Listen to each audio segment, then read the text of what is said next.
ഇപ്പോൾ എങ്ങനെയുണ്ട്? സർക്കാരിനെതിരെ പറഞ്ഞ PV അൻവറിനെതിരെ ഇപ്പോൾ 28 കേസാണ് നിലവിൽ. തന്നെ ദയാവധത്തിന് വിട്ടുകൊടുത്തിരിക്കുകയാണ് UDF. ഇനി താൻ ആരുടെയും കാല് പിടിക്കാനില്ല. കാല് പിടിക്കാൻ ശ്രമിക്കുമ്പോഴാണല്ലോ മുഖത്ത് ചവിട്ടുന്നത്. കത്രിക പൂട്ടിട്ട് തന്നെ പൂട്ടിയിരിക്കുകയാണ്. ഇനി KC വേണുഗോപാലിനെയാണ് പ്രതീക്ഷ. KC വേണുഗോപാലുമായി സംസാരിച്ച് തൃണമൂലിനെ ഘടകകക്ഷിയാക്കാൻ എന്താണ് പ്രശ്നമെന്നും തൻ്റെ പാർട്ടിയെ ഉൾപ്പെടുത്താതിരിക്കാൻ എന്ത് ന്യായമാണുള്ളതെന്നും ചോദിക്കും. തൃണമൂലിനെ ഘടകകക്ഷിയാക്കിയാൽ തൃണമൂൽ നേതാക്കൾ പ്രചാരണത്തിനെത്തും. തന്നോട് നാമനിർദ്ദേശ പത്രിക നൽകാൻ പാർട്ടിയാണ് ആവശ്യപ്പെട്ടത്. K. സുധാകരനും ചെന്നിത്തലയും K. മുരളീധരനടക്കം തനിക്ക് വേണ്ടി സംസാരിക്കുന്നുമുണ്ട്. തന്നെ അസോസിയേറ്റഡ് അംഗം ആക്കിയാലും മതി, അത് പ്രഖ്യാപിക്കണമെന്നും PV അൻവർ പറയുന്നു. പ്രതിപക്ഷ നേതാവിനെ ചിലർ കുഴിയിൽ ചാടിച്ചുവെന്നും PV അൻവർ വിമർശിക്കുകയുണ്ടായി. VS ജോയി സ്ഥാനാർത്ഥിയാക്കാമെന്ന് ഉറപ്പു നൽകിയിരുന്നു. പാലക്കാട് ഉപതെരഞ്ഞെടുപ്പിൽ മത്സരത്തിൽ നിന്നും പിന്മാറിയ മിൻഹാജിനോട് ഒരു നന്ദി പോലും UDF പറഞ്ഞില്ല. മിൻഹാജ് ഒടുവിൽ ഇടതുപക്ഷത്തിലെത്തി. പനമരം പഞ്ചായത്തിൽ UDFനെ പിന്തുണച്ച ബെന്നിയെ CPM മർദ്ദിച്ചു. പക്ഷേ ഒരു UDF നേതൃത്വം പോലും ഒന്ന് തിരിഞ്ഞു നോക്കുക പോലും ചെയ്തില്ല. താൻ ചെയ്ത കുറ്റം എന്താണെന്നും ഈ സർക്കാരിനെ താഴെയിറക്കാൻ ആരുടെ കാലാണ് പിടിക്കേണ്ടതെന്നും PV അൻവർ ചോദിക്കുന്നു. ജനങ്ങളോട് പറയുമ്പോഴല്ലേ അധിക പ്രസംഗിയാകുന്നത്? സിറ്റിംഗ് സീറ്റാണ് വിട്ടെറിഞ്ഞു വന്നത്. എന്ത് സംരക്ഷണമാണ് തനിക്കുള്ളത്? സർക്കാർ തൻ്റെ ഗൺമാനെയും തനിക്കുള്ള സുരക്ഷയെയും പിൻവലിച്ചു. ബിസിനസ് തകർത്തു. പാർക്ക് പ്രശ്നം പരിഹരിക്കാൻ പോലും മുഖ്യമന്ത്രി വഴി ശ്രമിച്ചിട്ടില്ല. ഇന്നലെ തന്നെ വസ്ത്രാക്ഷേപം നടത്തി തെരുവിലേക്ക് ദയാവധത്തിന് വിട്ടുകൊടുക്കുകയായിരുന്നുവെന്നും മുഖത്ത് ചെളിവാരി എറിയുകയാണെന്നും PV അൻവർ തുറന്നടിച്ചു.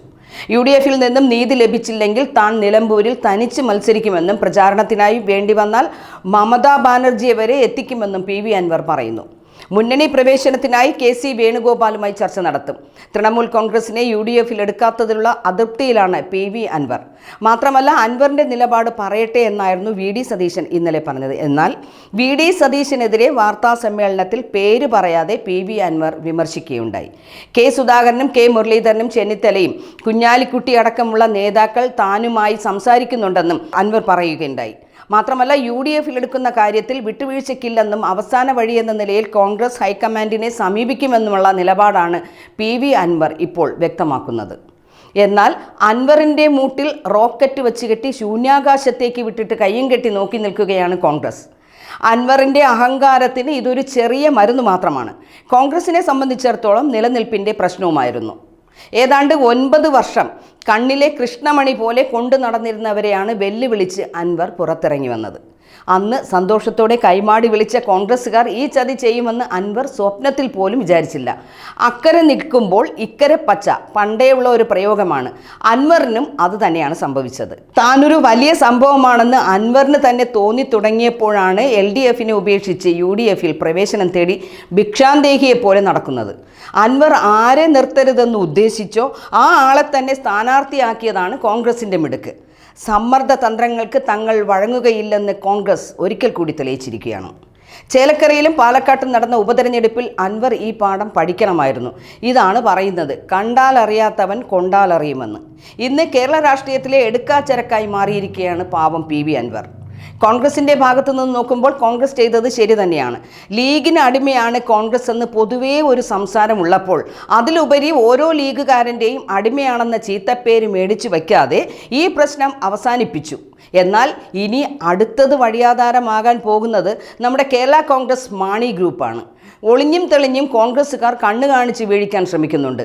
അരമനകളിൽ കയറിയിറങ്ങി സഭാധികാരികളെ കൊണ്ട് ജോസിനെ നിർബന്ധിക്കാനുള്ള വഴികളും തകൃതിയായി നടക്കുന്നുണ്ട്.